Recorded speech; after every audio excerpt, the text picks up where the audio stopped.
Bonjour, pour ce nouvel épisode de Reception How May I Help You, nous vous proposons de travailler sur une vidéo pour vous suggérer des stratégies transférables à d'autres documents en compréhension de l'oral. Je suis Marie-Pierre Trivio, j'enseigne l'anglais au lycée La Pérouse d'Albi et je ferai la première partie de l'exploitation. Puis Rodolphe Morel enchaînera avec des activités de post-écoute.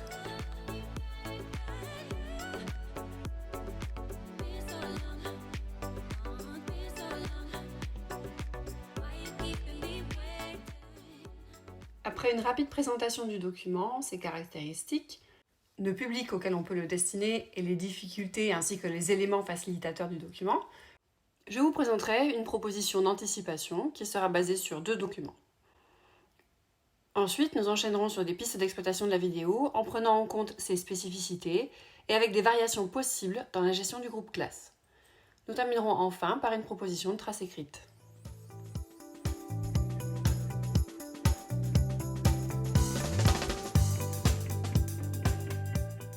Cette vidéo est un extrait de l'épisode 3 de la saison 4 de Doomsday Preppers, une émission de télé-réalité diffusée sur National Geographic en 2014 et disponible sur YouTube. L'extrait dure 2 minutes 10, ce qui pourrait paraître long au premier abord, mais le discours est entrecoupé de pauses. Ce n'est pas le début à proprement parler de l'épisode, mais arrive juste après l'introduction générale, c'est la présentation du premier candidat. Ce n'est pas visible ni devinable dans la vidéo, mais plusieurs preppers présentent leurs installations et leurs dispositions et se voient attribuer à la fin de l'émission une note en fonction des critères tels que food, water, security, X-factor, etc. On pourra informer les élèves plus tard de cet aspect s'ils ne le perçoivent pas seuls. Je propose ce document pour le cycle terminal, niveau B1, B2, dans un croisement des axes espace public, espace privé et territoire et mémoire. J'envisage ce document dans une séquence dont la problématique pourrait être « Why are there so many survivalists in the USA ?» ou bien « Why is survivalism so deeply rooted in the US culture or society ?» L'exploitation de ce document est faite dans la perspective d'une tâche finale d'expression orale en interaction. Les élèves enregistrent une conversation pour un podcast. Des questions et des affirmations sur les preppers auront été déposées dans une urne. Les élèves en prennent connaissance et disposent d'un court temps de préparation individuelle pour rassembler des informations et des arguments pour y répondre. Ils discuteront ensuite ces réponses par groupe de 3, en live, au fur et à mesure que les questions seront piochées pendant l'émission. L'enregistrement peut se faire sur les ordinateurs portables ou sur leur téléphone, avec un dépôt sur un espace partagé de l'enseignant. Avant d'aborder la vidéo, la thématique a déjà été travaillée à travers des documents qui traitent des Fallout Shelters, qui étaient promus par le gouvernement américain par le biais des antennes de Civil Defense pendant la guerre froide, et aussi grâce à un document sur les buckle bags, ces sacs de départ d'urgence que tout bon survivaliste possède. Après ce document vidéo, on pourra évoquer le rôle de la Federal Emergency Management Agency et les abus qu'elle a pu subir, mais aussi les conséquences du Covid, de la polarisation de la population à cause de la politique, pour proposer une présentation chronologique et possiblement évolutive du mouvement survivaliste et de ce qui peut l'influencer. Ce document permet d'aborder de nouveau would pour exprimer le conditionnel, ainsi que could, l'expression du but aux formes positives et négatives, exprimer les moyens et de rebrasser l'article 0 devant une idée générale avec des noms indénombrables singuliers ou dénombrables au pluriel. Le débit est plutôt lent sur la première partie de la vidéo, les pauses sont multiples, ce qui facilite la prise de notes. En revanche, la voix off qui prend le relais ensuite accélère le tempo. La personne interviewée n'articule pas toujours très bien et sous le coup de l'émotion, il arrive qu'elle fasse des pauses qui ne correspondent pas forcément au groupe de souffle ou de sens, ce qui peut induire en erreur. En revanche, ce qui est dit est souvent montré, les images sont explicites et les éléments de montage, de sonorisation, de mise en scène sont aisément repérables, donc un adjuvant à la compréhension du message général qui est véhiculé. Il est possible cependant que les élèves soient peu familiers du format reportage, télé-réalité mélangée, qu'ils ne soient pas conscients des procédés mis en œuvre. Ce document est donc une occasion de traiter ces aspects.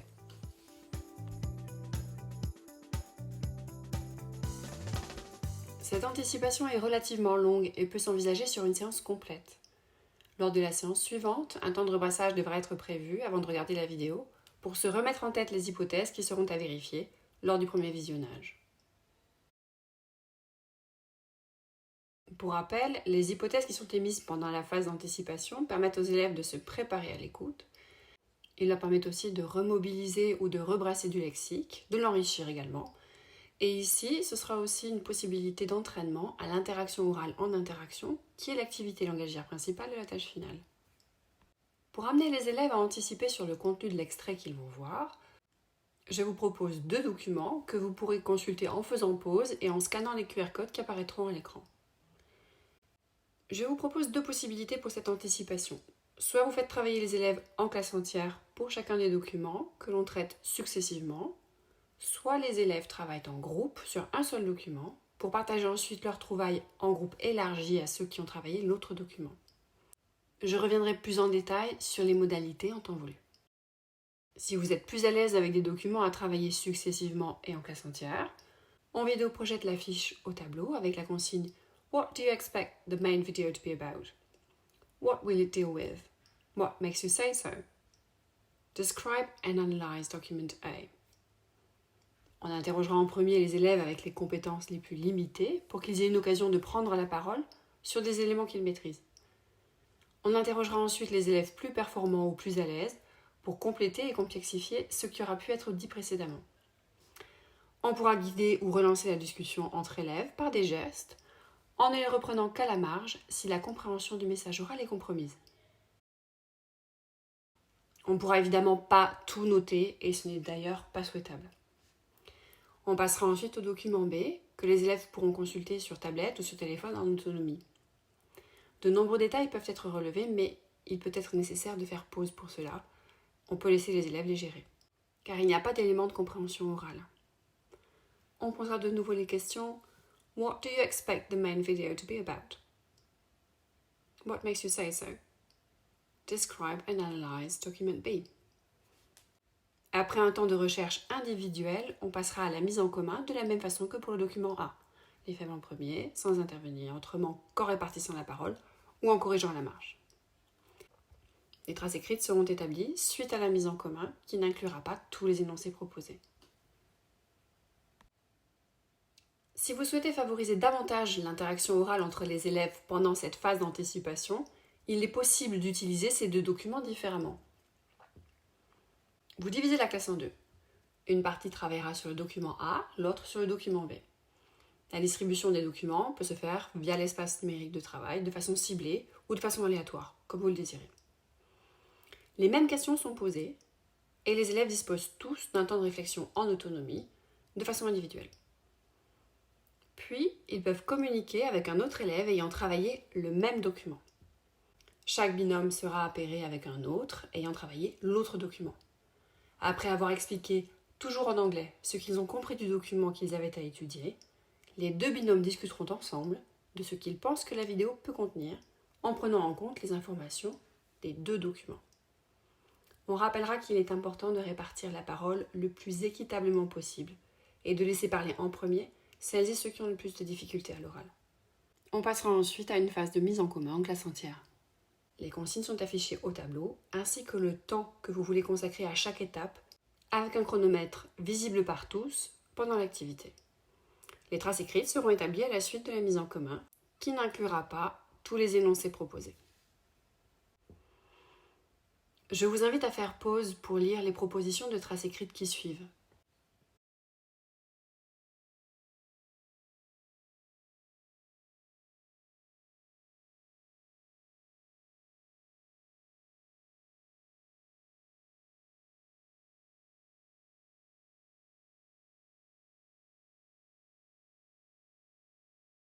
On élaborera une liste d'hypothèses qui resteront visibles sur un pan du tableau pendant le visionnage et on y reviendra suite à l'écoute.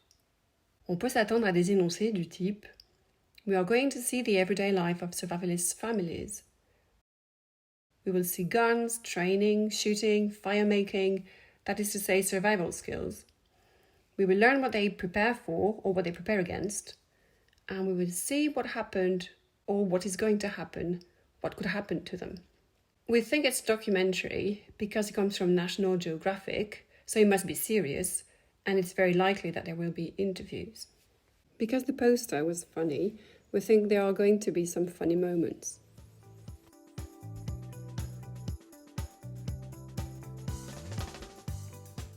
La deuxième séance commencera donc avec un rebrassage. On refera la liste des hypothèses sur le contenu de la vidéo. De façon très pratique et concrète, pour entraîner les élèves à la prise de notes, notamment dans le cadre d'une vidéo, je suggère une feuille au format A3 ou une copie double ouverte pour plus d'espace et pour permettre de noter des détails autres que ce qui est dit. On veut amener les élèves à acquérir des réflexes pour prendre des notes qui porteront aussi sur ce qui est entendu, les musiques, les bruitages, en plus de ce qui est dit, mais on veut aussi qu'ils notent ce qui est montré, comment cela est fait, pour peut-être au final en observer les effets. Les consignes du premier visionnage pourront être « Watch and check your hypotheses ». La première écoute devra permettre aux élèves de déceler les différentes parties grâce au changement de musique. C'est pourquoi on peut également demander « Spot the changes you hear in the music. How many different parts can you figure out ?» Pour cette mise en commun suite à la première écoute, on commence par la vérification des hypothèses. It is about survivalism, but we only see a man, maybe the father. There is no mention to guns or any training. He stockpiles and makes a shelter for survival. He talks about what he's prepared for. He does talk about what happened and what could happen. It looks serious, like a documentary.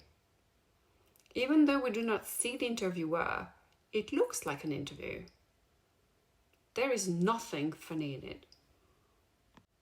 On passera ensuite à la deuxième partie de la consigne, le repérage des changements de fond sonore. Ces changements sont assez évidents. Slow, sad music at the beginning, faster rhythmic music, with then a slowing down and a rising level, which is eventually succeeded by tense, suspenseful music. Les élèves devraient être à même de proposer ces trois parties. On transférera ensuite ces informations dans un tableau comme celui-ci. La troisième colonne reste vierge pour y insérer plus tard « Effects on the viewer ». Je vous propose ensuite des visionnages fractionnés de la vidéo, ce qui n'aurait pas été pertinent si les élèves n'avaient pas proposé eux-mêmes les parties. Chaque segment peut être écouté 2 fois de suite, ce qui nécessite une monopolisation de moins de mémoire immédiate et pour un temps plus court, ce qui peut être favorable pour les élèves les plus en difficulté. Avant chaque visionnage, quelle que soit la partie, on donnera les mêmes consignes. Focus on the emotions you perceive and what makes them detectable or obvious. Les prises de notes lors des visionnages étant difficiles et incluant de nombreuses informations, pour cet entraînement, on peut proposer aux élèves de se concentrer sur une partie des éléments seulement. Donc afin d'alléger un peu de charge cognitive, on peut proposer une consigne différenciée, ne reposant pas sur les compétences des élèves, mais plutôt sur une répartition des tâches. Group 1. Focus on what you hear, the sounds and the words. Group 2. Focus on what you see, the images.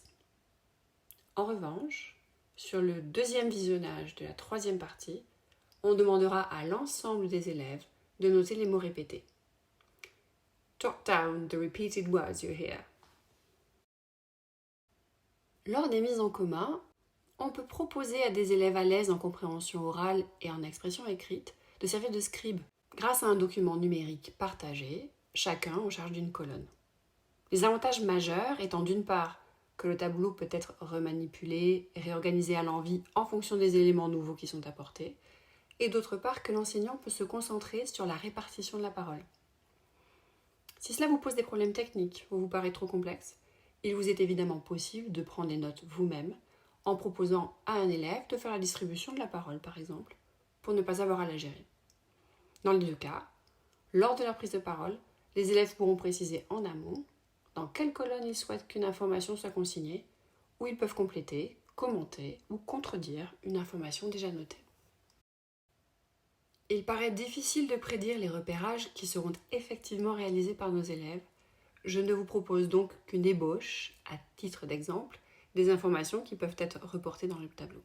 Une fois les éléments reportés, on pourra réfléchir collectivement aux effets produits par ces associations d'images, de sons et de paroles.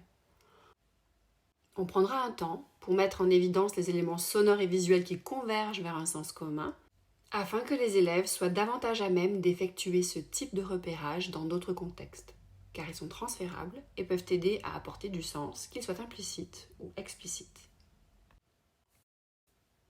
Même si des éléments restent incompris ou sont erronés, et qui ne sont pas des contresens empêchant l'accès au sens global, comme My Wife's Wedding Ring, certains élèves comprendront probablement à cause de la pause que l'épouse est décédée, on ne cherchera pas à absolument le faire comprendre. On pourra rendre le script disponible en post-écoute et réfléchir avec les élèves à ce qui aurait pu les aider à éviter cette erreur de compréhension. Ici, le son s à la fin de wife qui implique le génitif, le pluriel étant wives, cela est exclu, et il y a l'émotion qui rend son discours plus haché. On veillera à dédramatiser l'erreur et à se focaliser sur ce qui a été compris. La trace écrite est l'occasion d'utiliser en contexte des éléments grammaticaux qui seront utiles à la réalisation de la tâche finale, mais aussi de rappeler les éléments qui peuvent influencer le spectateur et donner des indices sur la situation et le contexte d'énonciation. La trace écrite que vous voyez apparaître ici est évidemment indicative, ce n'est qu'un exemple. Vous pouvez faire pause pour la consulter. Vous pourrez retrouver tous les documents qui sont mentionnés dans cette vidéo sur le site des langues de l'Académie de Toulouse en scannant le QR code qui apparaît à l'écran. Je vais maintenant passer le relais à Rodolphe qui va vous faire une proposition d'activité de post-écoute. J'espère que vous aurez trouvé dans cette vidéo des éléments utilisables et transférables pour vous. Je vous dis à bientôt. À la suite du travail présenté par Marie-Pierre Trivio, je vous propose quelques minutes de réflexion sur des aspects phonologiques du document. Je suis Rodolphe Morel, professeur d'anglais à Gourdon dans le Lot, et je vais vous accompagner dans l'étude de plusieurs phénomènes du discours spontané, extrait d'une phrase de l'enregistrement proposé par Marie-Pierre Trivio. L'extrait sur lequel je vous propose de travailler est l'extrait suivant. And I don't ever want to feel that helpless again. Je traiterai ici ce fragment très court en 3 points. Dans un premier temps, comme pour toute activité de post-écoute, nous demanderons aux élèves de transcrire la phrase entendue et de repérer les syllabes accentuées et inaccentuées. Dans un deuxième temps, nous nous intéresserons à la réduction de want to en wanna et préciserons les raisons de cette réduction. Enfin, dans un troisième temps, nous nous concentrerons sur quelques caractéristiques de l'anglais du sud des États-Unis.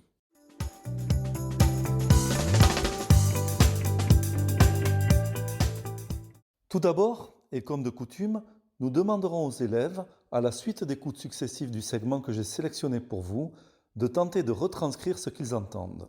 Au vu de la brièveté de ce segment, vous pouvez limiter la diffusion à 3 écoutes. À la suite de cela, on projettera la retranscription du segment au tableau afin que les élèves puissent comparer leurs tentatives au réel. La matérialisation des syllabes inaccentuées pourra être corrigée en projetant une Window on Speech de Caldwell. À la lumière de la correction, les élèves seront invités à retravailler en autonomie la lecture de cette phrase.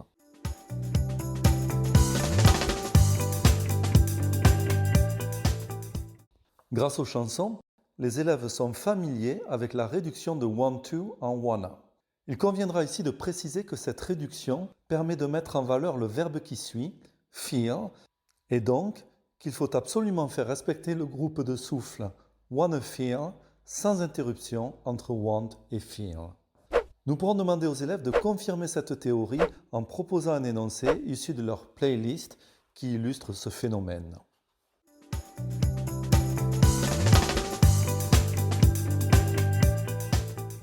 Nous avions, dans une précédente vidéo, déjà évoqué le phénomène de rhoticité de l'accent américain, c'est-à-dire la prononciation du R entendu sur ever.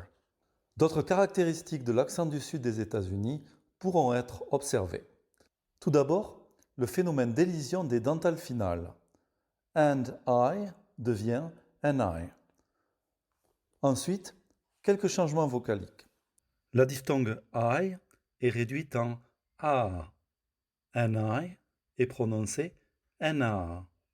La voyelle longue I se transforme en un I bref suivi d'un I long. Feel est prononcé feel. Cette vidéo touche maintenant à sa fin. J'espère que ce travail vous sera profitable et je vous dis à bientôt pour la dernière vidéo de cette année.